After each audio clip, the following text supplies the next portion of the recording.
आप रुको जी। दोस्तों ये है 204 नंबर कमरा और आप देखोगे इसके अंदर ये बाथरूम है और ये 3 बेड पड़े हुए हैं। एक बेड ये पड़ा हुआ है, दूसरा बेड वो है, बीच में जो है ना ये टोकरी बनी हुई है।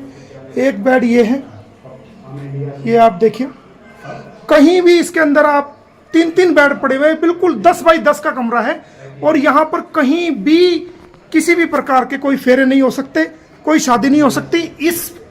इसमें केवल जो है वो गलत काम हो सकते हैं, सेक्सुअल नाजायज संबंध हो सकते हैं। इसके अलावा इसमें कहीं भी कुछ भी नहीं हो सकता और शादी नाम की चीज तो इसके अंदर हो ही नहीं सकती। ये 204 नंबर कमरा आपको मैं दिखा रहा हूं और ये लॉक लगा हुआ था। ये देखो 10 बाई 10 का ये कमरा है। कौन कह सकता है कि इसके अंदर शादी हो जाएगी।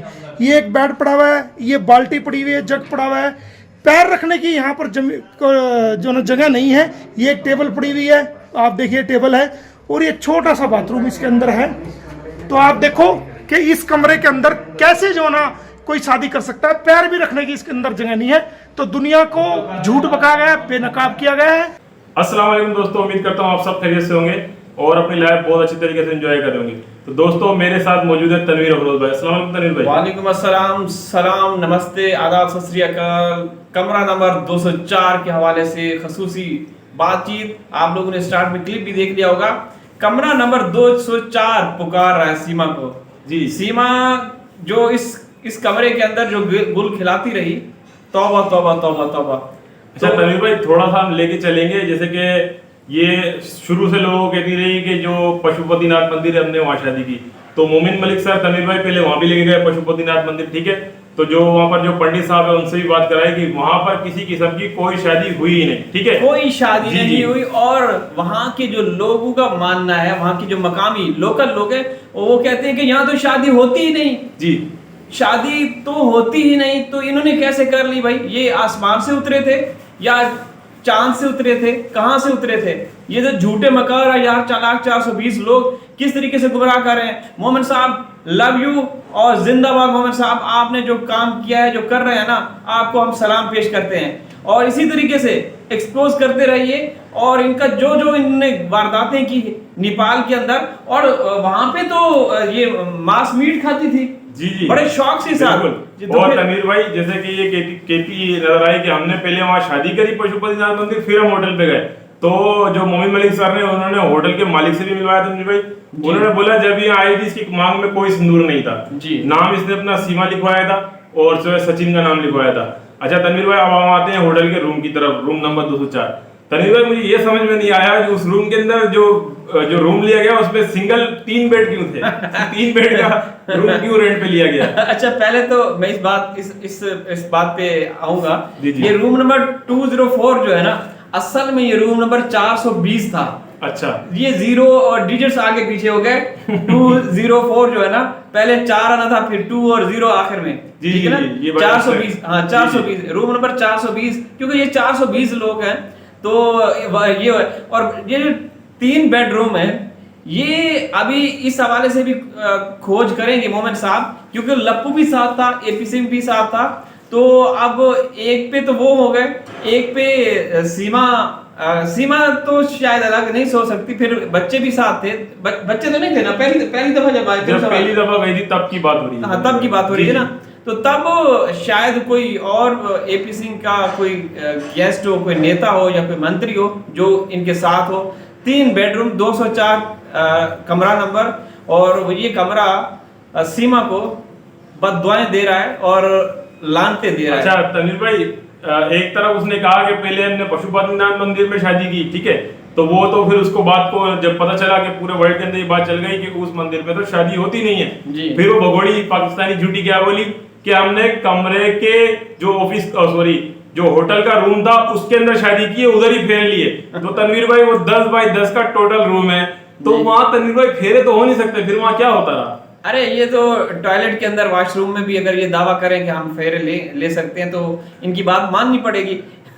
वो जो अब क्या कहेंगे, दुनिया के मकार तरीन झूठे लोग तो कुछ भी कह सकते हैं। ये तो देखिए वकास भाई, इस बात को साइड में रखते हैं। जब ये लोग नेपाल से अवैध रूप से हिंदुस्तान प्रवेश किया था इन्होंने, बच्चों को साथ लेके मीडिया पे, सबसे पहले जब मीडिया पे आई थी इसने मास्क लगाया हुआ था। जी। तो इसने क्या कहा था कि मेरी हिंदुस्तान सरकार से गुहार है, अपील है कि हमारी शादी कराई हमारी जाए, शादी करवा दी जाए। बिल्कुल बिल्कुल। ये मीडिया पे अभी भी ये वीडियो वायरल हो रही है जब से मोमिन साहब हैं हिंदुस्तान की मेन स्ट्रीम चैनल दिखा रहे हैं। और लप्पू ने भी ये कहा था कि मेरी सरकार से अपील है कि मैं शादी कराई जाए, मैं शादी करा के मैं खुश रहना चाहता हूँ, मैं खुश हूँ।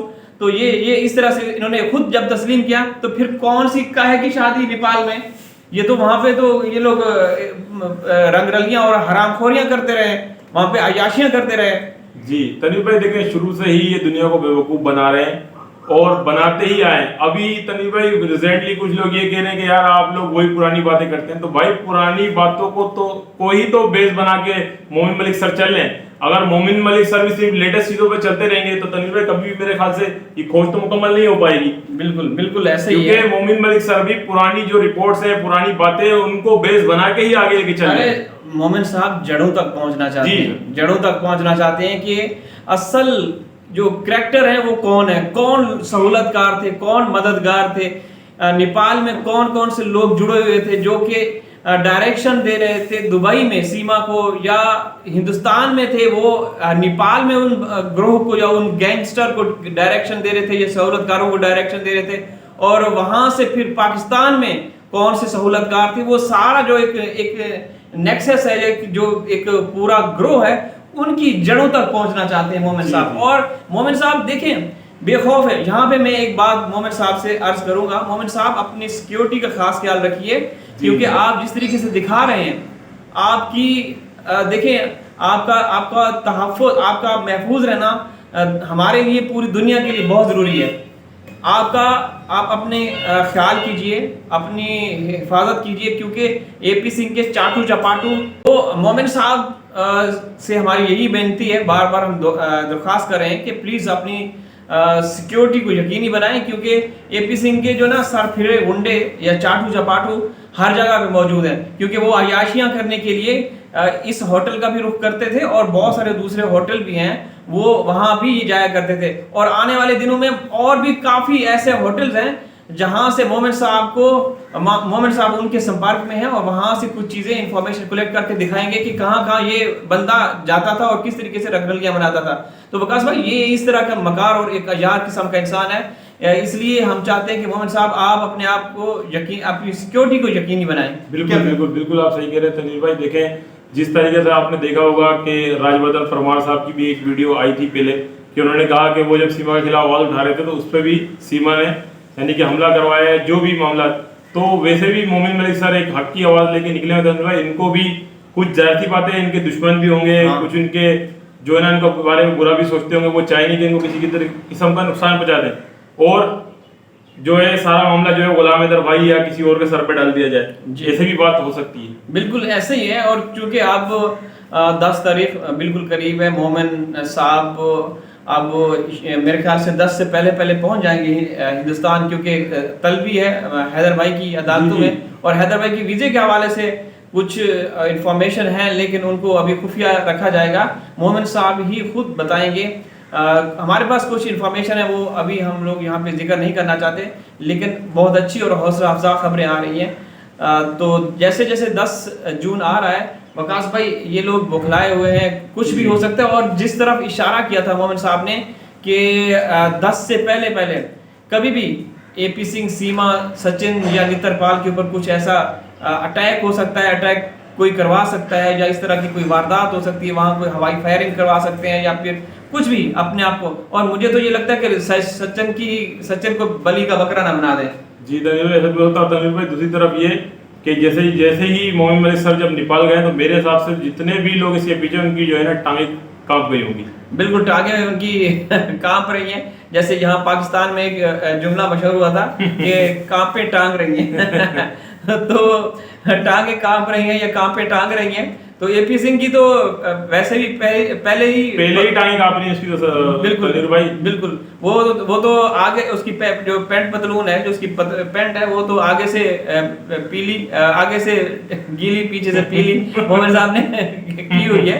तो ये बहुत ज़बरदस्त किस्म की अपडेट्स आ रही हैं नेपाल से दोस्तों। देखें मोमिन साहब ही वो एक इन्होंने जुरत की, इन्होंने हिम्मत की और वहाँ गए और वहाँ से सब कुछ एक्सपोज किया। हालांकि आप लोग जानते हैं कि ये कोई आसान काम नहीं। वहाँ के जो होटल विनायक के मालिक हैं या जो अब के मालिक हैं, जी जी। तो इस तरह से कोई अच्छा, वो नहीं कर रहा। जो मालिक थे, जो बात चल रही थी ना कि वो होटल बेच दिया गया था, वो होटल बेचा नहीं गया जी। उनके ही दामाद इस टाइम वो होटल को रन कर जी रहे जी। हैं। तो मोमिन साहब ने उनको डॉक्यूमेंट्स दिखाए कि भाई देखिए उनके खिलाफ ये अदालती मामला चल रहे हैं, ये केस छोटा केस नहीं, ये आपके नेपाल के कवानीन को भी इसने तोड़ा है। तो सारा कुछ वो प्लान करके हुकूमत हिंदुस्तान से जो उन्होंने डॉक्यूमेंट्स हासिल किए, जो मुतलका इदारे हैं, वो सारे प्रूव्स नेपाली जो भी वहाँ के प्रशासन है या जो उनसे बात करके फिर उनसे परमिशन ली और ये चीज़ें दिखा रहे हैं। वरना ऐसे किसी को कोई वो नहीं करता, अलाउ नहीं करता, परमिशन नहीं देता कि कोई दिखाता फिरे। तो ये चीज़ें अगर वो दिखा रहे हैं तो ऐसे नहीं। मोमिन साहब ने उनको बताया होगा कि भाई ये देखिए ये चीज़ें मेरे हाथ में हैं, मुझे हिंदुस्तान सरकार ने ये सारी परमिशन दी है और आपकी नेपाल सरकार से भी मैंने परमिशन ली, तो आपको ये दिखाना पड़ेगा। तो ये चीज़ें हैं और आने वाले दिनों में और भी बड़े बड़े धमाकेदार खबरें आएंगी इंशाल्लाह। जी जी। और दोस्तों आप लोगों से गुजारिश है कि इंशाल्लाह फिर हम नेक्स्ट वीडियो में हाजिर होंगे और हमारे चैनल को अधिक से अधिक सब्सक्राइब कीजिए। फिर मिलेंगे नेक्स्ट वीडियो में। अल्लाह हाफिज़। अल्लाह हाफिज़।